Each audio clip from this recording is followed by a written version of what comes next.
যে দুনিয়ার থেকে যখন বিদায় নিতেছিলেন, হায় হায়, মালাকুল মউত যখন অনুমতি চাইতেছিলেন বুকে হাত রাখবো কি রাখবো না, তো বলছে অনুমতি দিব, আইনা আখি জিবরিল, আমার ভাই জিবরিল কোথায়? তো বলছে দেখা আসছি ফি সামাইল উলা, প্রথম আকাশে। একটু পরে উনি সালাম দিয়া ঢুকছেন, ওনার চোখে পানি ছিল।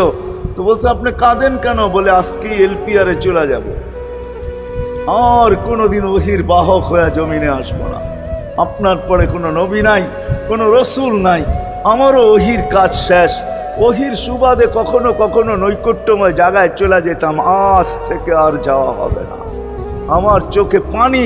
দীর্ঘ ১.৫ লক্ষ নবী, ৩১৩ জন রসুলের কাছে আমি নিয়ে আসছি, আজকে শেষ দিন, এই জন্য চোখে পানি। তো উনি উল্টা প্রশ্ন করছেন, আপনার চোখে পানি কেন? জিবরিল মালাকুল মউত দাঁড়ায় আছে, অনুমতি চাইতেছে বুকে হাত দেওয়ার জন্য। এখনো এক প্রশ্ন বাকি। বলছে সেটা কি? বলে ফামান লিবাদিলি উম্মতি।